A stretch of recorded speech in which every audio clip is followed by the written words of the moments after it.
1,000 more Americans could be on the unemployment line as soon as today if DOGE has its way. Scripps News Deputy Political Director Joe St. George joins me now live from Capitol Hill.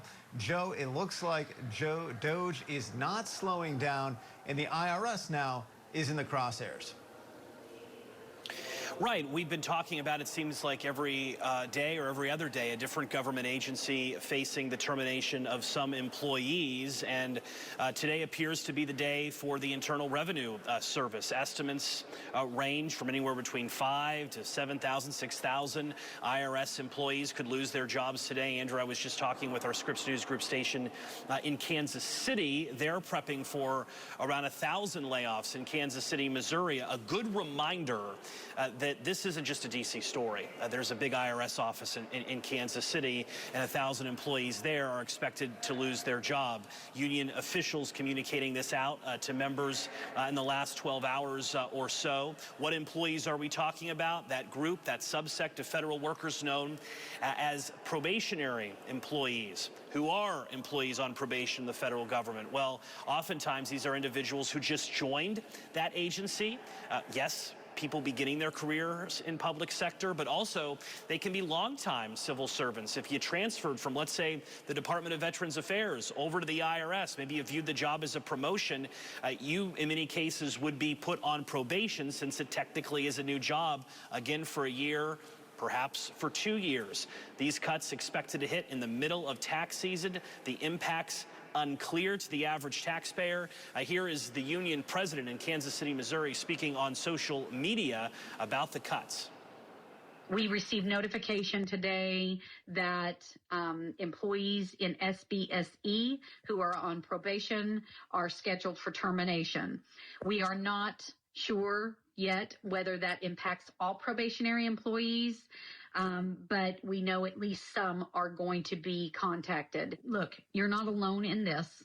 I know it feels that way, but you know, if we're there, we're there with you, and I absolutely, my heart goes out to the families impacted in this round, and I'm sure that this won't be the last of what we hear. So God bless you guys, and take care, and please let us know what you're hearing and what you're seeing. The ultimate impact on the IRS here is going to be interesting for a variety of reasons. Remember what the Biden administration did. There was a policy in the Biden administration of giving the IRS more funding to hire more people so that the IRS could bring back more revenue for the federal government. So there's been a lot of new hires in the IRS in recent years. Obviously, the Trump administration has a very different view of the IRS. In fact, yesterday on Fox News, the Secretary of Commerce suggested that President Trump's ultimate goal may be to eliminate the agency and just have revenue coming into the United States through tariffs. So we'll be keeping an eye on this. Obviously, there's a concern about how this will impact taxpayers going forward. And that ultimate question that many people are asking this time of year, Andrew, where is my refund? Yeah.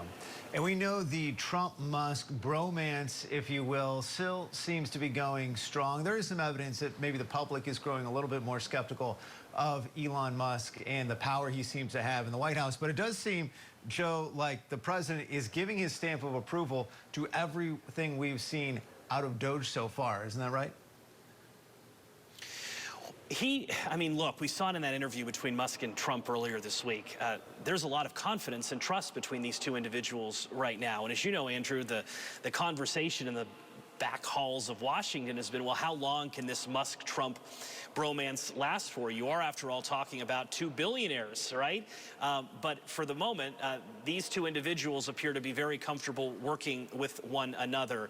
One note on what has emerged that I think is noteworthy for our viewers streaming along with us here on Scripps News is this concept of DOGE dividend payments. This is something that really began organically with a financial advisor, a man in financial services, who posted online a plan that could give checks back to Americans. I'm having flashbacks to coverage in 2020 of stimulus checks, Andrew. But the concept here would be put aside 20% of all of the money that DOGE saves and then put it in a giant pot and give it back to the American people.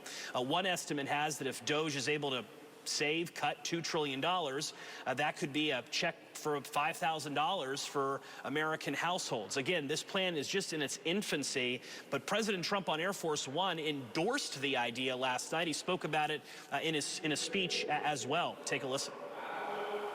There's even under consideration a new concept where we give 20% of the DOGE savings to American citizens and 20% goes to paying down debt, because the numbers are incredible, Elon. So many billions of dollars, billions, hundreds of billions, and we're thinking about giving 20% back to the American citizens and 20% down to pay back debt and pay down debt, which is, if you look at value, if it were a real estate balance sheet, the debt is tiny, but we still want to pay it down. Again, this concept is just in its infancy, but we'll be following it. The president calling it a great idea last night on Air Force One, and he seemed to suggest that this would give more Americans skin in the game to try to find where waste is happening, saying it may encourage somebody to report something to DOGE if they know that their family may get a bigger check as a result of this. More to come for sure, Andrew. Yeah, and one of those interesting notes about those COVID checks you just mentioned, Joe Biden later saying he regretted not putting his name on those checks in the same way that Donald Trump did earlier in the pandemic. Scripps News Deputy Political Director Joe St. George for us from Capitol Hill. Joe, thank you.